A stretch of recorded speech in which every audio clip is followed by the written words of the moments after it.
যারা পুরনো সিপিএম পুরনো বামপন্থী আছেন, যদি বিজেপিকে রুখতে হয় তাহলে আমাদের সমর্থন করুন।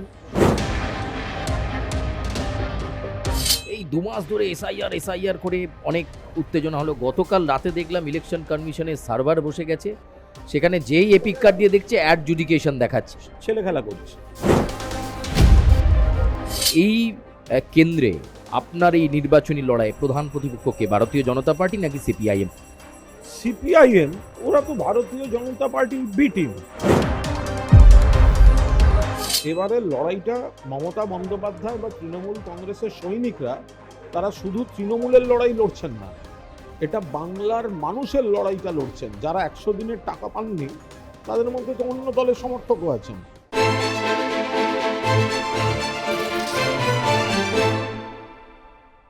ভোটের ঢাকে কাঠি পড়ে গেছে, আর এই মুহূর্তে রাজনৈতিক দলের প্রার্থীরা জনসংযোগ করছেন এবং মানুষের কাছে যাচ্ছেন, নির্বাচনী প্রতিশ্রুতির সামনে থাকছে। আমরা রয়েছি বেলেঘাটা কেন্দ্রের তৃণমূল কংগ্রেসের প্রার্থী, যার কোনো ইন্ট্রোডাকশনের দরকার হয় না, তিনি কুণাল ঘোষ। কুণালদা, আপনাকে স্বাগত জানাই।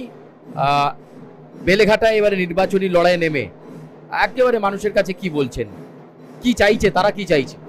তারা মমতা বন্দ্যোপাধ্যায়কে চাইছে। মমতা বন্দ্যোপাধ্যায়ের উন্নয়ন, শান্তি, সম্প্রীতি, ঐক্য, সংহতি। আর কেন্দ্রীয় সরকার বা বিজেপির এই যে বাংলার প্রতি বৈষম্য, অপমান এবং এসআইআর এর নাম করে ভোটারদের নিয়ে যে ছেলে খেলা চলছে, মৃত্যুর মিছিল, হয়রানি, এসবের বিরুদ্ধে উন্নয়নের পক্ষে মমতা বন্দ্যোপাধ্যায়কে মানুষ চাইছেন। আমরা কি? আমরা মমতা বন্দ্যোপাধ্যায়ের সৈনিক, আমরা মমতা বন্দ্যোপাধ্যায়ের প্রতিনিধি। নেত্রী একজন মমতা বন্দ্যোপাধ্যায়, বাকি আমরা কেউ প্রার্থী, কেউ প্রচারে আছি, আমরা সবাই আমরা সৈনিক। আমরা এক একটা ভূমিকায় আছি, কিন্তু আমরা মমতা বন্দ্যোপাধ্যায়ের সৈনিক। ফলে মানুষের কাছে আমরা মমতা বন্দ্যোপাধ্যায়ের উন্নয়নের বার্তা, বাংলার অধিকারের জন্য লড়াইয়ের বার্তা, আর কেন্দ্রের বিজেপি বঙ্গবিরোধী, জনবিরোধী সেসব নীতি, মানসিকতা, দৃষ্টিভঙ্গি, এর বিরুদ্ধে আমরা মানুষের কাছে যাচ্ছি। পূর্ববর্তী বিধায়কের করে যাওয়া কাজ পরেশ পাল, আমি দেখলাম যে আপনি প্রচারের শুরুর দিনেই পরেশ পালের সঙ্গে সাক্ষাৎ করলেন। এবার অনেক কেন্দ্রে এরকমভাবেই পুরনোদেরকে আস্তে করে বিদায় দিয়ে বা তাদেরকে অভিভাবক হিসাবে রেখে নতুন বা যারা অনেক পুরনো আছেন তারা এবারে, যেমন আপনি নির্বাচনী লড়াই, পরেশ পালের করে যাওয়া কাজ আপনাকে কি অনেকটা অক্সিজেন দিচ্ছে? পরেশ পাল আমার দাদা, আমি দীর্ঘদিন ধরে পরেশদাকে চিনি। এবার বিষয়টা হচ্ছে বয়স বাড়ে, একটু অসুস্থতা আসে, সেই কারণেই আপনি যদি পরিবারে দেখেন যে আপনার যিনি জেঠু বা দাদু আছেন তাকে কি দিয়ে আপনি রোজ বাজার করান? আপনি করাবেন না। বাজার আপনি করবেন, কিন্তু কি রান্না হবে সেদিনকে বা কি হলে ভালো হয় সেগুলো বড়রা সেই পরামর্শটা দেয়। ফলে কিছু কিছু ক্ষেত্রে যারা খুব সিনিয়র তাদের সেই সম্মানজনক জায়গাটা রেখে বাকিদেরকে মাঠে ময়দানে রোজের লড়াইতে থাকতে হয়। এটা তো সময়ের নিয়ম, সমাজের নিয়ম, পরিবারের নিয়ম। তৃণমূল একটা পরিবার, পরেশদা মাথার উপর আছে, ওখানে সুদীপ দাস এমপি আছেন, 8 জন কাউন্সিলর আছেন এবং 8টা ওয়ার্ডে সিনিয়র নেতৃবৃন্দ আছেন, তারা সবাই মিলে নেমেছেন। একটা কথা জিজ্ঞেস করতে খুব ইচ্ছে করে যে আপনার মতো চাঁচা ছোলা ব্যাখ্যা দেওয়া, মানে কখনো নরেন্দ্র মোদী বলছেন, কখনো অমিত শাহ বলছেন, তার কাউন্টারে তৃণমূল কংগ্রেসের স্পোক্স পার্সন হিসাবে আপনি বলছেন, মানে এমনকি খুব কঠিন সময়, যে সময়টা যাচ্ছিল এই আরজিকর কাণ্ডের সময়, একমাত্র কুণাল ঘোষকে দেখা গেছে যিনি দলের হয়ে ব্যাটিং করছেন এবং বিভিন্ন ব্যাখ্যা যুক্তি দিচ্ছেন। সেই আনুগত্যেরই পুরস্কার কি এবার বিধানসভা নির্বাচনে প্রার্থী? আমি এইভাবে ধরি না। এর আগে তো আমাকে মমতা বন্দ্যোপাধ্যায় রাজ্যসভাতেও পাঠিয়েছিলেন, আমি তো রাজ্যসভার সাংসদ ছিলাম। ফলে আমি ওইভাবে বলি না। আমি একজন সৈনিক, আমার কাজ যে সময় যে কথাটা বলার, দলের হয়ে বাকিদেরকে উজ্জীবিত করা এবং দলের বার্তাটা মানুষের কাছে পৌঁছে দেয়া এবং বিরোধীদের কুৎসাটাকে যুক্তি দিয়ে খণ্ডন করা, আমি সেগুলো করি। বিরোধীরা যদি ভদ্র যুক্তি দিয়ে করে তাহলে আমিও ভদ্র যুক্তি দিয়ে করি। বিরোধীরা যদি আপত্তিকর কথা বলে আমি একটু হয়তো কড়াভাবে বলি। কুণালদা, এই কেন্দ্রে আপনার এই নির্বাচনী লড়াই প্রধান প্রতিপক্ষকে ভারতীয় জনতা পার্টি নাকি সিপিআইএম? সিপিআইএম ওরা তো ভারতীয় জনতা পার্টির বি টিম, ওরা তো ভোট কাটতে দাঁড়ায়। আমি ওদের নিয়ে আলোচনাই করতে যাই না, মানে আমি আলোচনা করতে চাইই না। সিপিআইএম এক সময় ছিল এবং বেলেঘাটায় কী পরিমাণ তারা অত্যাচার করেছে, করেছে, সেগুলো বেলেঘাটার মানুষ জানেন। বরং আমি আজকের যারা বামপন্থী ভোটার বা কিছু পুরনো বামপন্থী ভোটার যারা পুরনো সিপিএমটাকে ভালোবাসতেন, তাদের বলবো যে আপনারা তো বিজেপিকে রুখতে পারবেন না, পারেননি। ফলে আপনাদের একাংশের নেতার কিছু ভুলে পার্টিটা একটু সমস্যায় চলে গেছে। ফলে যারা পুরনো সিপিএম, পুরনো বামপন্থী আছেন, যদি বিজেপিকে রুখতে হয় তাহলে আমাদের সমর্থন করুন।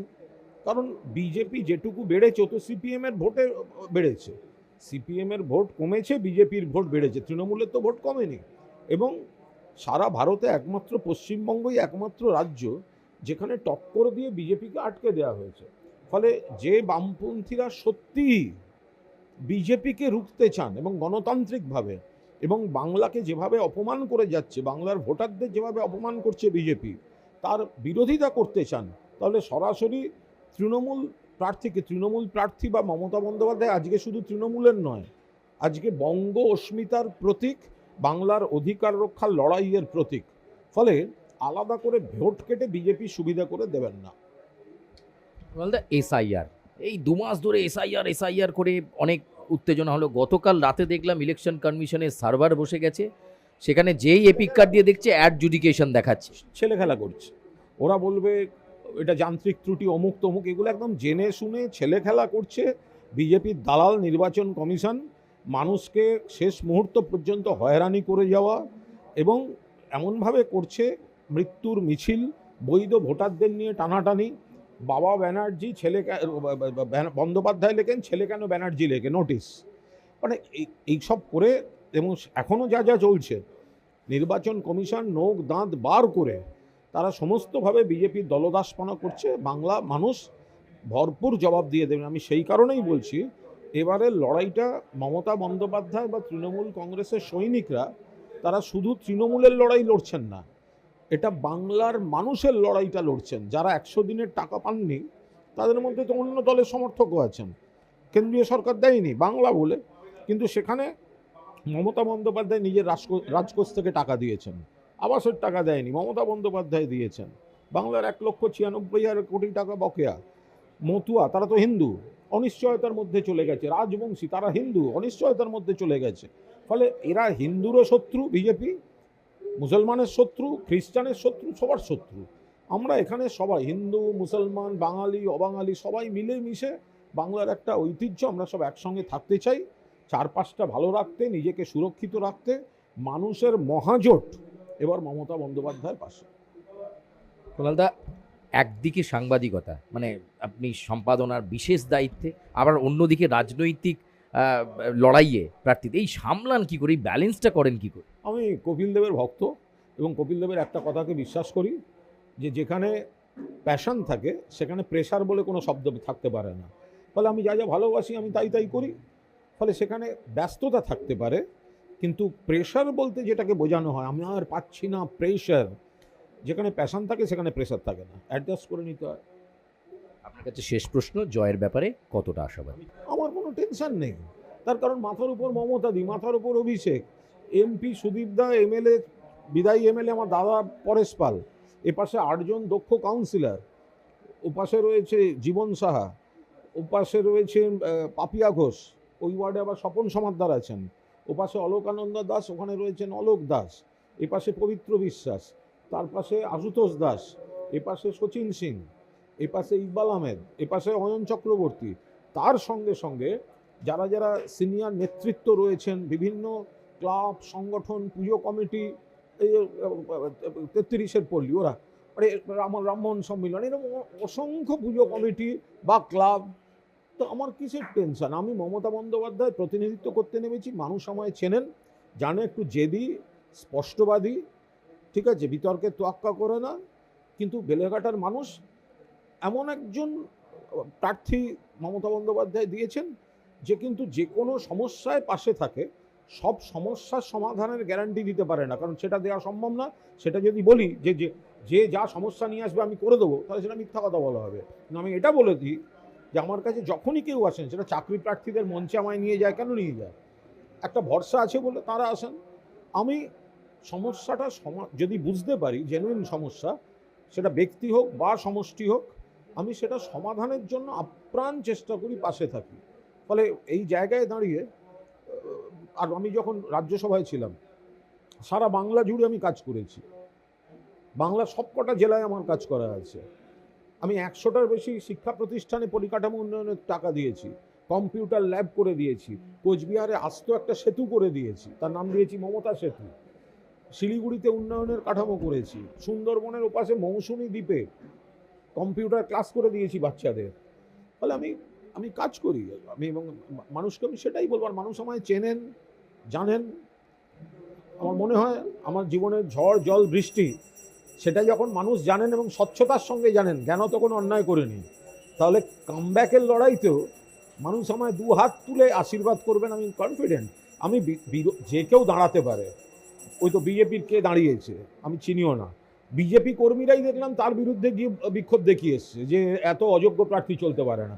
তো আমি খামোখা মাথা নামিয়ে সময় নষ্ট করি কেন? তার থেকে বরং আমি আমার মমতা বন্দ্যোপাধ্যায়ের পজিটিভ সরকারের কাজগুলো নিয়ে আমি মানুষের কাছে যাব। ধন্যবাদ আপনাকে। আমরা কথা বলছিলাম তৃণমূল কংগ্রেসের প্রার্থী কুণাল ঘোষের সঙ্গে, এবং তিনি বলছেন টেনশন নয়, কারণ সারা বছর তিনি মানুষের সঙ্গে থাকেন, চেনা গলি চেনা রাস্তাতেই তিনি আবারও এই নির্বাচনী লড়াইয়ে। আর একটা কথা তিনি বলছেন যে বামফ্রন্ট বলে বা সিপিআইএম বলে এই বেলেঘাটায় কিছু নেই, উল্টে তিনি তাদের কাছে আবেদন রাখবেন যে ভোটটা তৃণমূল কংগ্রেসকে দেওয়ার জন্যই।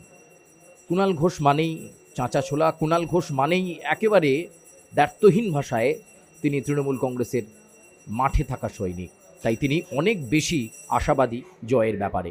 ক্যামেরায় প্রসেনজিতের সঙ্গে সুচারু, আর প্লাস নিউজ, কলকাতা।